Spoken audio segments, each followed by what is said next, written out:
Chapter 216. Even the evolved ones can be killed by normal humans. Big brother, what do we do now? The beautiful woman asked anxiously. She had also seen the roadblock from a few hundred meters ahead. If she were a normal person, she wouldn't necessarily be able to distinguish the situation so clearly from so far away. However, regardless of whether it was the woman or the man, neither of them were normal people. Both of them had evolved by absorbing soul power from the enemies that tried to take their lives until now. Bang, bang, bang, bang, bang. The gunshots coming from the pursuing vehicles made the anxiety felt by the beautiful woman only increase more as she supported the bullet-wounded old man. "Damn you bastards!" The beauty gritted her teeth viciously and reached her hand back in a hurry as she activated her skill. The surrounding mana trembled lightly, and a multicolored barrier appeared at the back of the car. Tink, tink, tink, tink. Bullets continuously struck the barrier, causing small metallic sounds to echo everywhere. But no matter how many bullets their enemies fired, they failed to break through the defensive barrier. In fact, they weren't even close. "I can activate my skill only 2 more times," the beautiful woman exclaimed with a trace of panic. She had been protecting everyone for over 4 hours and barely had time to restore her mana.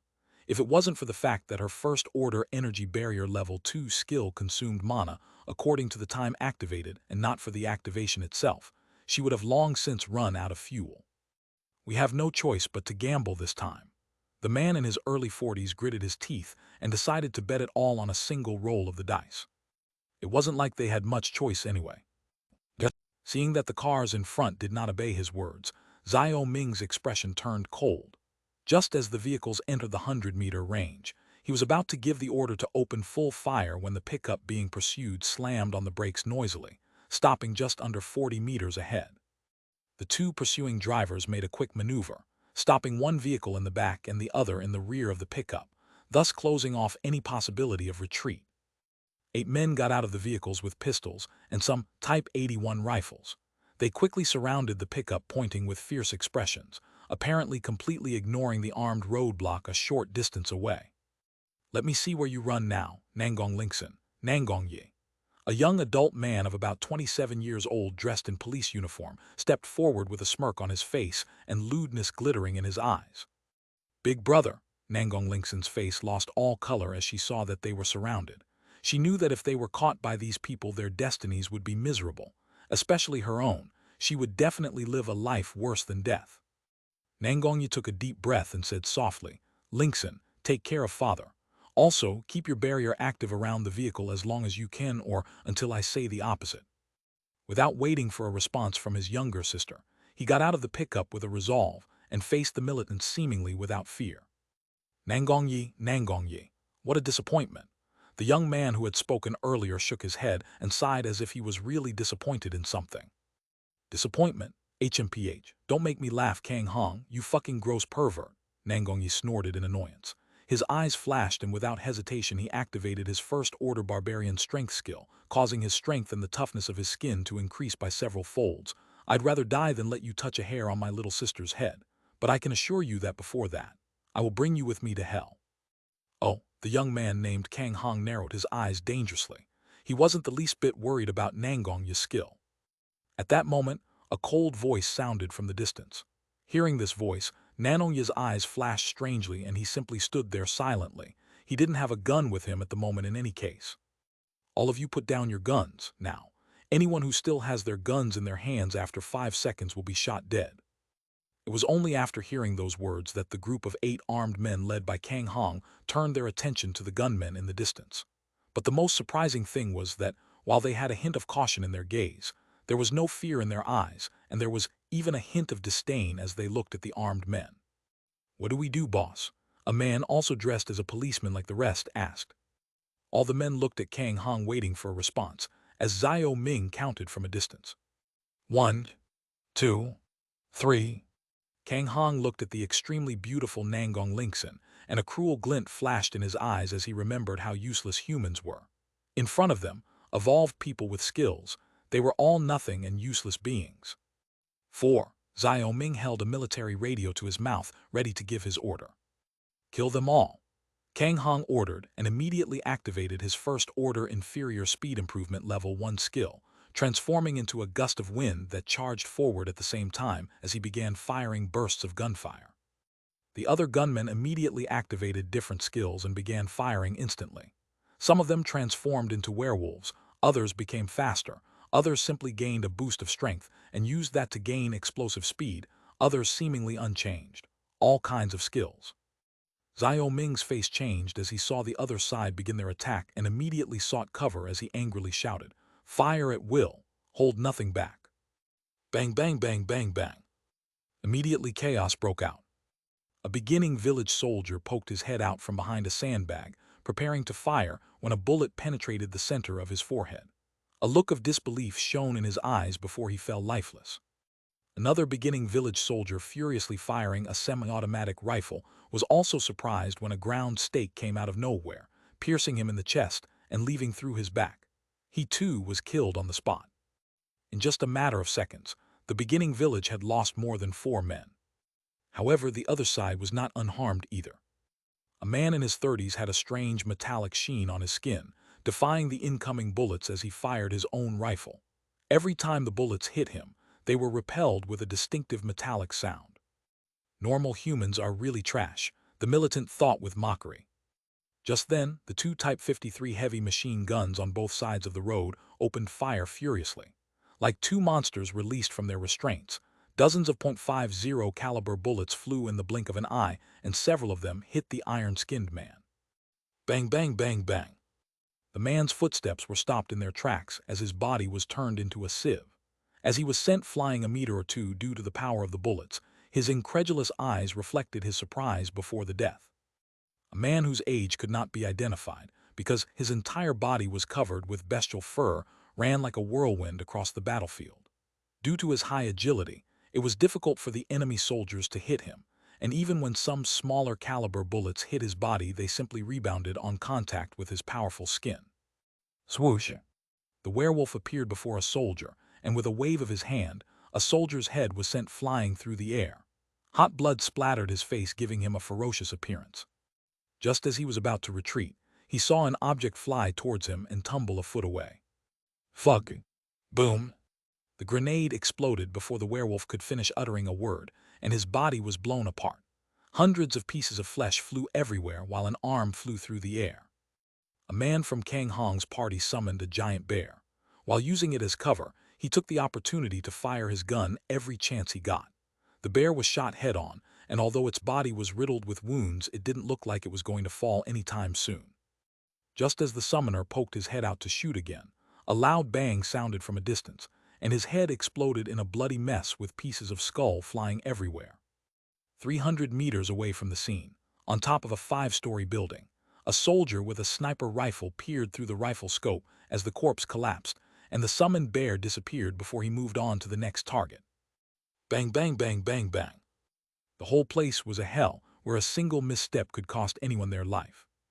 While taking cover behind a wall, the expression on Kang Hong's face was extremely ugly.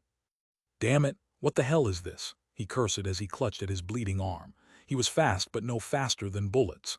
In the midst of so much gunfire, he was hit by a shot that finally brought him back to reality. Even those who had not evolved were fierce too. Even those who had evolved by absorbing soul power and gained powerful skills could fall before a normal human. Kang Hong thought that all those without skills were just trash, a mistake that had cost the lives of 4 of his most loyal subordinates. Even his own life was not guaranteed. Chapter 217, Determination. The wind whistled softly with the trees on the side of the road.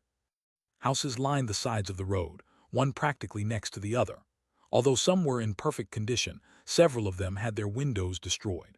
At the same time, several pieces of glass were scattered all over the ground in a disorderly fashion, along with empty ammunition casings. Except for this site, everything seemed normal. However, if one wandered around the streets a bit, one would see bloodstains everywhere, most of which were dried up, proof that it had been a while since a disaster had swept through the place. Moreover, not far away, a bloody and terrifying battlefield broke the peace of the usually silent area, devoid of signs of life. Puddles of blood, corpses, bone parts, and limbs were flying everywhere, a hell on sight. Approximately 5 minutes had passed since the battle between the soldiers of the beginning village against the men dressed as police brought in by Kang Hong had broken out.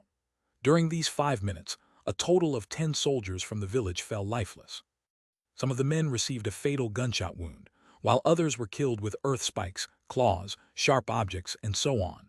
These were the consequences of facing a group of evolved people who had learned powerful active skills. However, these powerful, evolved humans had to pay the price for their arrogance. At first they were confident, not believing that a group of normal people with junk statistics could pose a threat to them. But reality was cruel, so they were forced to suffer the consequences of living in a fantasy world. Bang, bang, bang, bang, bang. Bullets thundered noisily as Kang Hong flashed for cover. He was the only survivor of his group, and it was all thanks to his superior agility coupled with a good use of his passive skill danger sense. Unfortunately, even for him it was impossible to defy a hail of bullets, so he currently had several wounds all over his body, and although he had avoided being hit in critical areas, the blood loss was beginning to take its toll as the world before his eyes began to cloud over. Kang Hong could not help but deeply regret his earlier decision. Maybe, just maybe, if he hadn't let his arrogance go to his head and cloud his thoughts, things could have been very different. A soldier from the beginning village pulled the trigger of the Type 53 heavy machine gun viciously, his eyes bloodshot at the loss of so many fellow soldiers. "Die, damn beast," the soldier bellowed. The thick tree that Kang Hong was using as cover was torn apart without being able to do anything against the flood of .50 caliber bullets, and due to his wounds, he failed to react in time as a series of bullets tore through his legs, cutting them off completely. Arg! The pain of losing both legs in such a raw manner made his senses become clear for a moment as he let out a pitiful and terrifying scream capable of scaring ghosts. Fortunate or not, thanks to his legs being chopped off and his body falling abruptly to the floor, he avoided becoming a sieve riddled with holes. "Cease fire! Stop the fucking fire!" Zhao Ming shouted furiously as he saw the last enemy fall.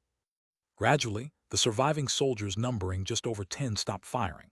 All of them had bloodthirsty expressions rather than fear on their pale faces. This group had been fighting together side by side against the zombies for several days. Many had even been rescued from the jaws of death by members who now lay in a pool of their own blood. They wanted nothing more than to rush to eat the flesh of their enemies and drink their blood. However, although they had only been receiving military training from Chen He for about a week, training that was intensified and upgraded with the addition of an experienced veteran like Fu Qigang, all these soldiers in training knew that they could not get carried away by emotions at this time. Holding on to their weapons tightly, the machine guns and rifles were now directed toward the car where the Nangong siblings were. Even the heavy machine guns on both sides of the roadblock and the guns mounted on the military jeeps were no exception. "Don't shoot, we are not your enemies," Nangong Yi shouted with a pale face hurriedly. At this point, Nangong Yi had already deactivated his skill. At the first moment of pandemonium, he had wisely chosen to seek protection behind his younger sister Nangong Lingxin's magic barrier. What a joke, defying heavy weaponry. No thanks, Nangong Yi wasn't as crazy as Kang Hong and his gang. "Don't shoot, old Luo, take 5 men and surround that pickup. If the passengers move even a hair, just kill them all," Zhao Ming ordered as he stepped out from behind cover. Although he was furious at losing so many men, he maintained his rationality. Old Luo nodded and quickly gestured as he took 5 soldiers armed to the teeth with him. They slowly advanced while surrounding the vehicle. "This is Zhao Ming. I repeat, this is Zhao Ming." He brought the intercom to his mouth as he communicated with the command center in the village. "We are requesting backup and Lady Kang Lan's support." Zhao Ming began to explain the situation to the other side.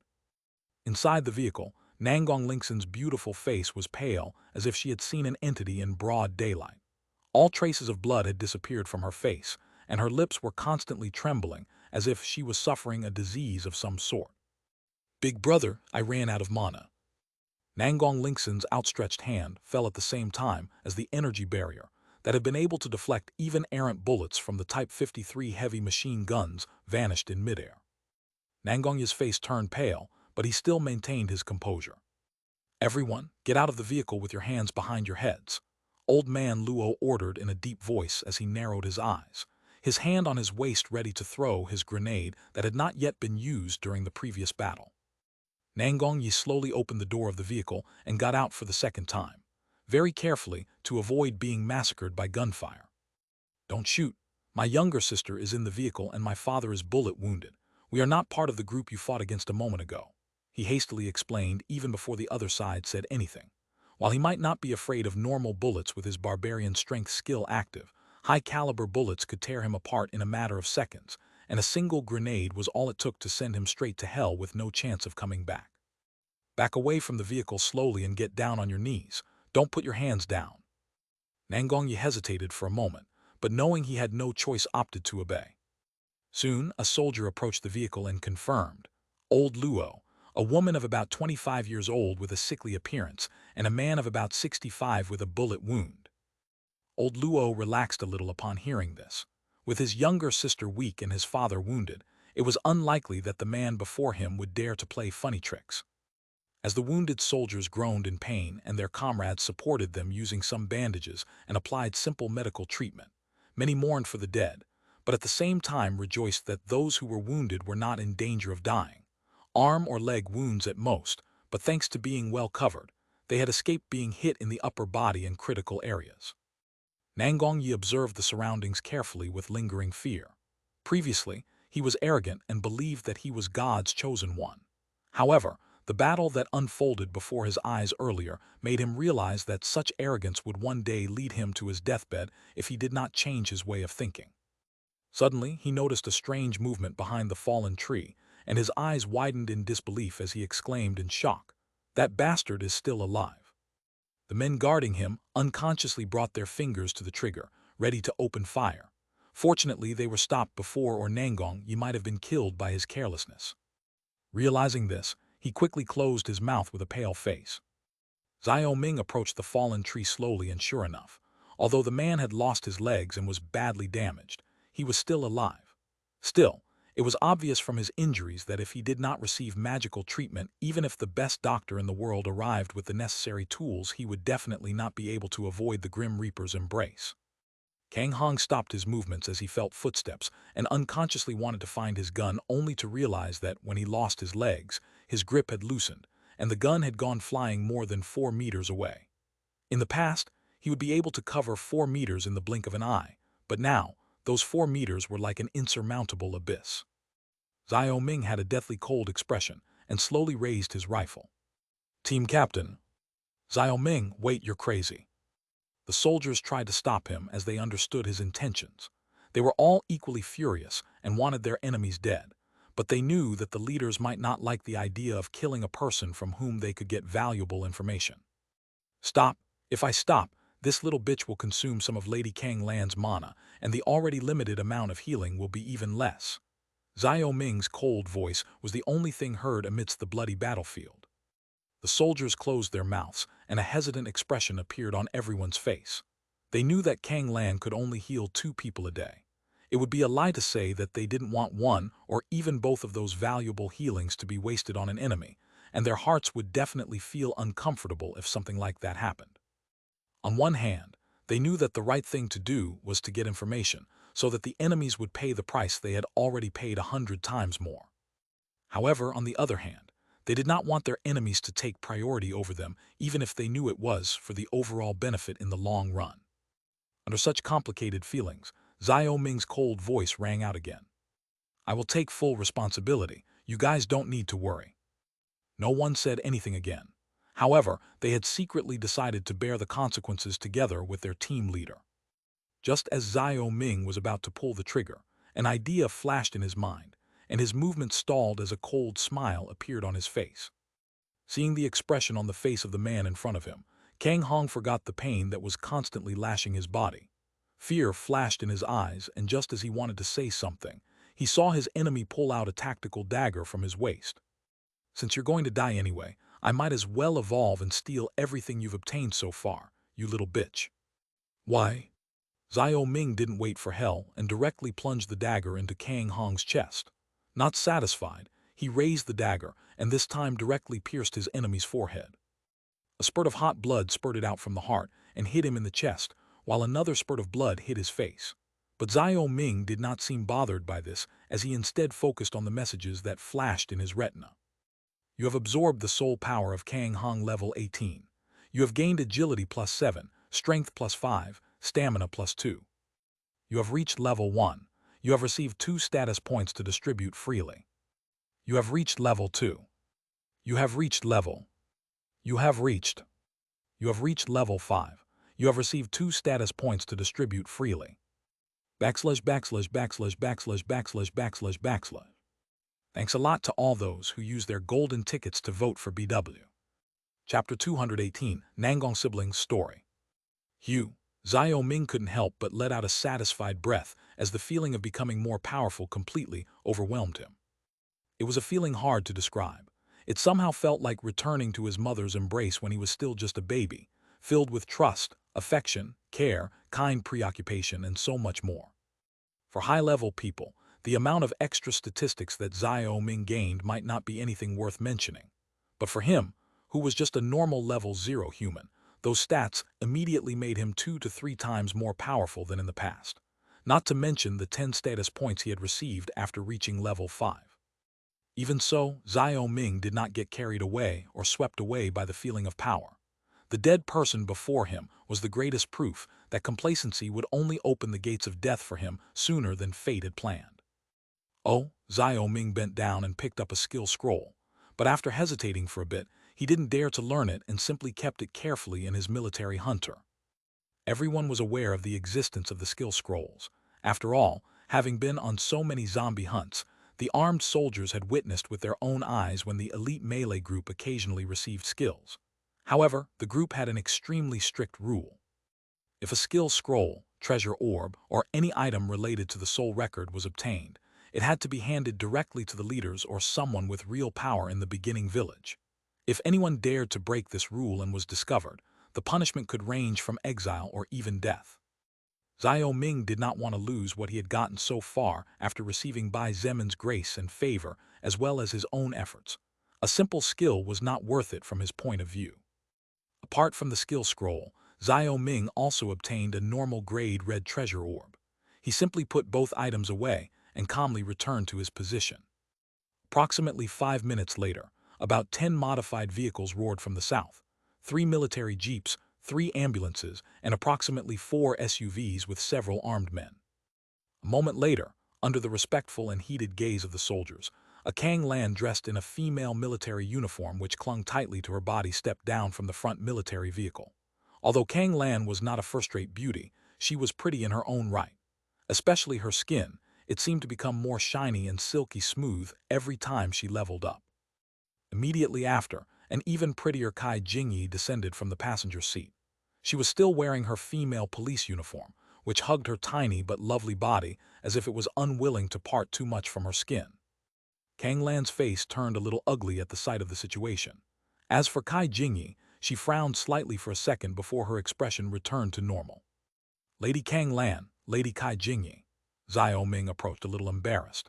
He had explained the whole situation before, but even though he knew that they were facing people with supernatural skills, this did not lessen his embarrassment in the slightest. From his point of view, with all the weaponry they had, and even with overwhelming numerical advantage, they should have crushed the enemy completely. However, his side ended up losing around 10 fighters, while the enemy side only had 8 people. Where are the suspicious people?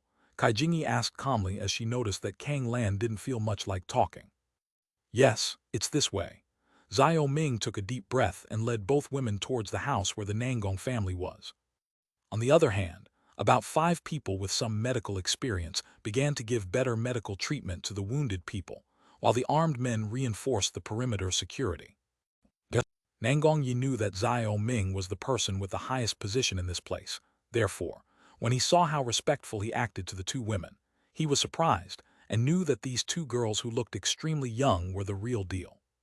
Kai Jingyi and Kang Lan were also secretly surprised when they arrived at the living room heavily guarded by 5 armed men. What surprised them was the beauty of Nangong Lingxin. The current Nangong Lingxin was nervous about the situation, but more than anything else she looked extremely worried about her father's life that seemed to slip through her fingers rapidly. Although she looked extremely miserable and pitiful due to the total loss of her mana, although her dress was somewhat dirty due to the battles and hardships experienced during the running away road, she was undoubtedly the 3rd most beautiful woman both girls had seen so far, only behind Shangyuan Bingzhu and Wu Yizhen.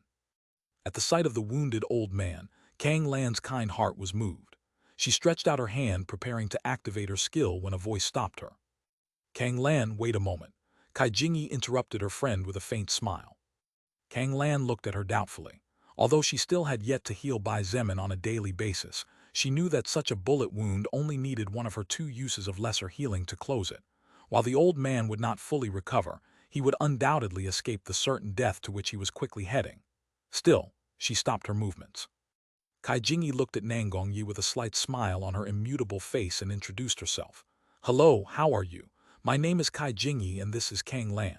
May I know who you are, where you come from, and how you got here."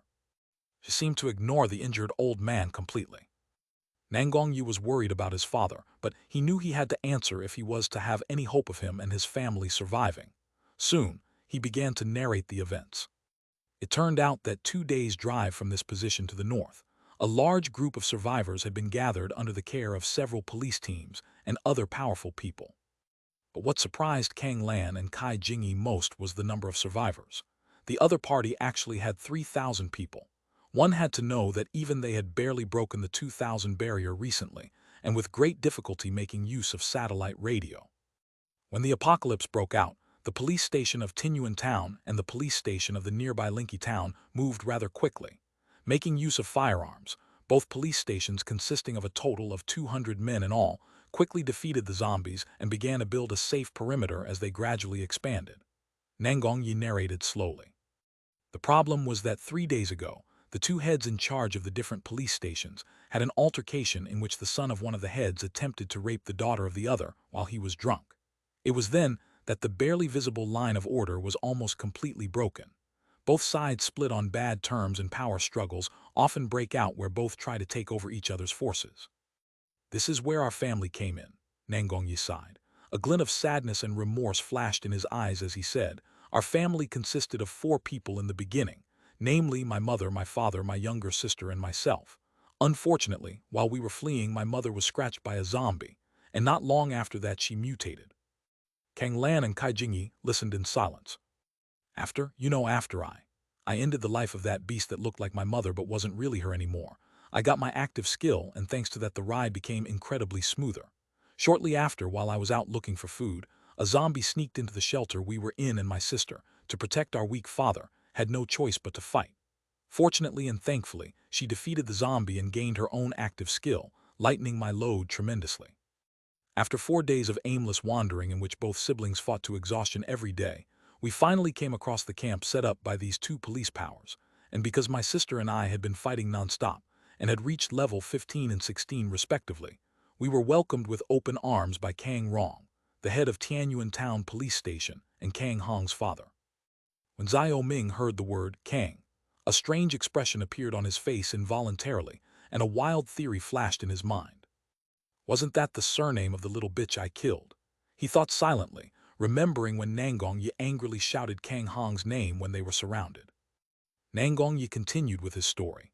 "You can imagine our happiness back then.